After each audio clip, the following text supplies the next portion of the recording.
My name does not matter much in this story. What matters is what happened after I walked into that throne room and handed the Vasathi queen back her grandson. People later called it the moment everything changed between our two peoples. I just called it a very long day that turned into an even longer year. The queen did not simply thank me and send me home. She was too careful for that. She invited me to stay in the palace, while her people confirmed that Prince Athkai was truly safe. I did not blame her for being cautious. If someone told me my child had been rescued by a stranger from a species we barely trusted, I would want proof too. They gave me a room with high stone walls and no windows, which I later learned was actually a mark of honor among the Vasathi. Windows, to them, meant you were not important enough to protect. I did not know that at the time, so I spent the first night wondering if I was a guest or a prisoner. By morning, I decided it did not matter. I had done what I came to do. Whatever happened next, I could live with it. A servant came to bring me food. She was young, with pale blue markings along her arms, and she moved carefully, like she was not sure if I might do something unexpected. I smiled at her, the human way, showing teeth, and she flinched. I stopped smiling immediately. Lesson learned. On this world, showing your teeth to someone was not friendly. It was a warning. I am sorry, I said. Where I come from, that means I am happy to see you. She studied me for a long moment. Here, she said slowly, it means you plan to bite something. Then I will try to keep my mouth closed from now on. She almost smiled back. Almost. Later that day, the queen summoned me again. This time the throne room felt different. Fewer guards. Softer light. She sat not on the throne but on a lower chair, closer to the floor, and gestured for me to sit across from her on a similar chair. It was, I would learn, a signal that we were now speaking as equals rather than ruler and subject. My grandson is recovering, she said. He is frightened, but unharmed. He speaks of a human who came through fire and shadow to bring him home, and who asked for nothing in return. I did not do it for a reward. I know. That is what makes it dangerous. She folded her hands. A being who wants nothing is a being I cannot easily predict. My whole life, I have dealt with people who want something. Land, power, respect, revenge.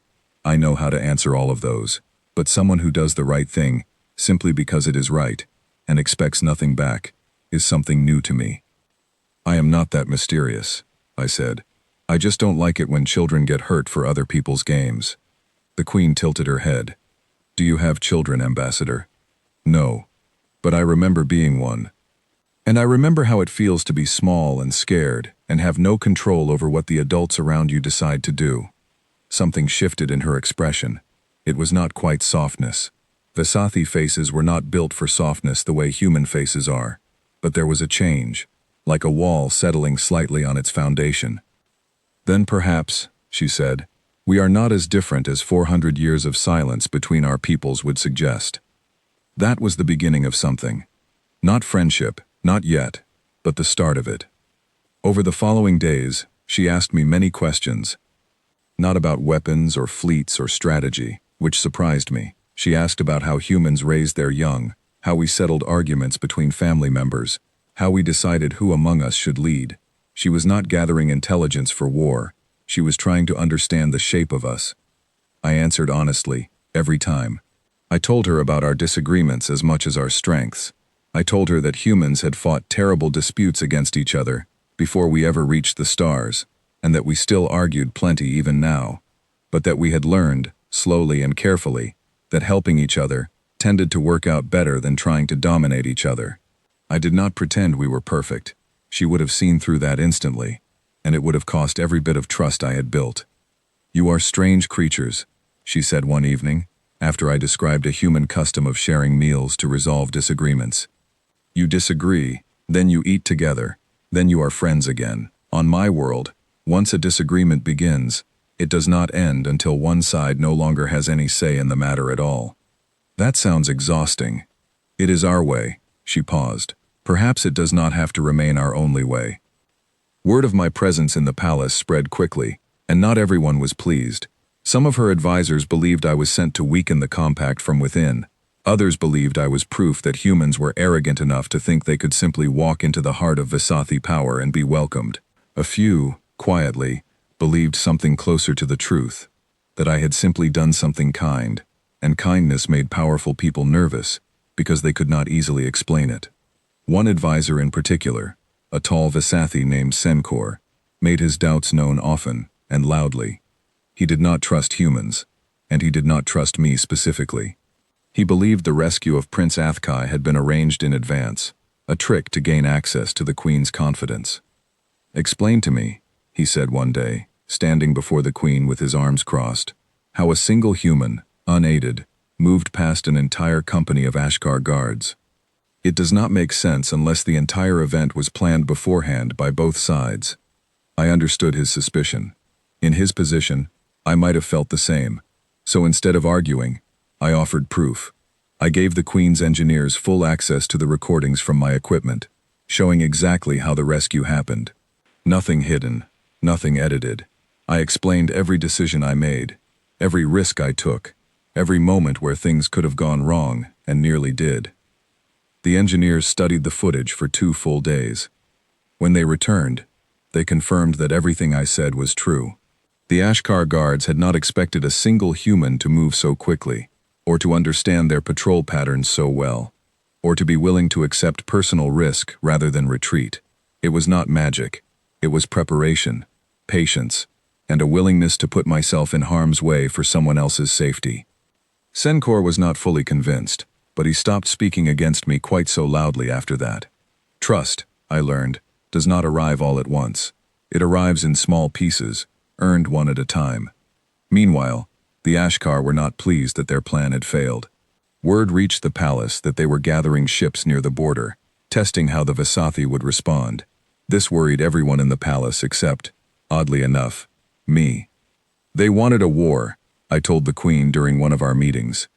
They built a trap specifically designed so that rescuing the prince would look impossible without a terrible cost. When it did not happen that way, their whole plan fell apart. Now they are trying to provoke you into starting the conflict anyway, so their original plan still works out for them. You believe I should ignore the ships at my border? I believe you should not give them what they are asking for. Show strength, yes. Protect your people, yes. But do not begin the fight they wanted in the first place. Let the fact that you did not lose a single soldier to save your grandson be the story that travels through the galaxy, not the story of a conflict that started because you were provoked into anger. The Queen considered this for a long moment. You ask me to show restraint in front of my own advisors, many of whom already question my judgment for trusting you at all. I know it is a difficult thing to ask. It is, but it may also be wise. She looked at me carefully. Tell me, Ambassador, why do you care so much what story travels through the galaxy about my choices? Because the story people tell about how a disagreement started often decides how many more people get hurt trying to finish it. If the story is about anger, more anger follows. If the story is about someone choosing patience over pride, other people remember that too, and sometimes they choose patience as well. She did not respond right away. She simply looked at me, those many-faceted eyes catching the low light of the room, and I had the strange feeling that she was seeing something in me that even I had not fully noticed about myself. In the end, the Queen made her choice. Instead of sending her fleet to meet the Ashkar ships with force, she sent a formal message, calm and direct, stating simply that the prince had been recovered safely, that the compact considered the matter closed, and that any further movement at the border would be treated as a serious breach of long-standing agreements between their peoples. No threats, no anger, just clarity. The Ashkar ships, after several tense days, withdrew. Whatever they had hoped to gain by provoking a reaction, they did not get it. Their plan, built entirely around the assumption that grief and anger would drive the Vasathi into a costly and destructive response, simply did not happen. Instead, they were left looking foolish in front of the very audience they had hoped to impress. News of what happened spread across dozens of systems within weeks. Not just the story of the rescue, but the story of what came after. A queen who chose patience. A human who asked for nothing. An old and powerful empire quietly reconsidering 400 years of distance from a species they had never bothered to understand. Delegations began arriving from other systems, curious about this unusual turn of events. Some wanted to know if the Vasathi truly intended to work more closely with humanity. Others wanted to know if I represented an official position of my government, or simply my own personal choices. The truth, as usual, was somewhere in the middle. I had acted alone that first day, driven by my own judgment, but once word reached my superiors about what had happened, they were quick to support the direction things were heading. Diplomats far more experienced than me began arriving to handle the formal details, the treaties, the trade agreements, the long, complicated paperwork that follows any major shift in relations between two peoples. But the Queen insisted that I remain involved throughout the process. Not because she needed me for the technical details, but because, as she put it one afternoon while we walked together through one of the palace gardens, I was the reason any of it had become possible in the first place. "You gave my people something they did not expect from humans," she said. "Restraint paired with strength, kindness paired with capability. My advisors spent years preparing arguments about why your species could not be trusted, built around the assumption that you were either weak and unimportant, or ambitious and hungry for conquest. You were neither. You were simply decent, and decency is much harder to argue against than either weakness or ambition. I am not the only decent human out there," I said. "There are billions of us, some kinder than me, some far less patient. We are not a simple people, any more than your own people are simple." "I understand that now," she said. "It is why I intend to continue building this relationship carefully, one honest exchange at a time, rather than assuming either of our peoples has fully revealed themselves to the other yet." Months passed. The formal Compact Human Accords were eventually signed, establishing trade routes, shared research programs, and agreements about how disagreements between our peoples would be settled through discussion, rather than immediate escalation. It was not a perfect agreement. Some humans complained it gave away too much. Some Vasathi complained it gave away too little. That, I came to understand, is simply what real agreements between two very different peoples look like.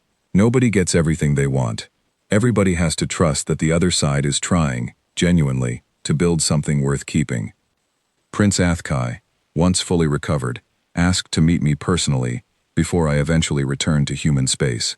He was young, still learning the weight of his position, and he thanked me with a formality that seemed rehearsed at first, until partway through, he simply stopped and spoke plainly instead. "I was very scared," he admitted. "I did not understand why anyone would help me without wanting something in exchange. My grandmother explained it to me, but I do not think I truly understood it until I saw how you treated the servants in this palace, the guards, everyone, the same way you treated her. Like everyone deserved to be spoken to honestly." "That is simply how I try to treat people," I said. "It does not always work perfectly. I still make mistakes. But it seemed like a good place to start." "I would like to visit your world someday," he said. "To see the place that raised someone who thinks that way." "You would be welcome," I told him, and I meant it completely. Before I left the palace for the final time, the Queen met me privately, without advisors, without guards standing close enough to listen. 400 years of silence between our peoples, she said, ended because one human walked through danger to bring back a child who was not even his own family, and asked for nothing when it was done. "I did not do it to end 400 years of silence," I said. "I did it because it was the right thing to do in that moment." "I know," she said. "That is precisely why it worked." She placed a small carved token in my hand, made from the same black stone as the palace doors. It was, she explained, a symbol given only to those the Vasathi considered true allies, a rare honor extended to almost no one outside their own people in the entire history of the Compact. "Carry this," she said, "so that wherever you travel among the stars, anyone who recognizes it will know that the Vasathi Compact stands behind you, not because you asked for our protection, but because you earned our trust without ever asking for anything at all." I carried that token for the rest of my life. Sometimes, when new disagreements arose between our peoples, as they inevitably did, because two very different civilizations rarely agree on everything all at once, I would think back to that first day in the throne room, a queen who could have turned my entire species away without much thought, choosing instead to sit down and ask questions. A young prince learning that kindness was not weakness, An empire slowly, carefully, deciding that 400 years of distance did not have to last forever. It started with one human, walking through a doorway that had never opened for our kind before. It continued because two very different peoples decided, again and again, in 10,000 small choices afterward, that understanding each other was worth more than staying comfortably apart. That, in the end, is the whole story.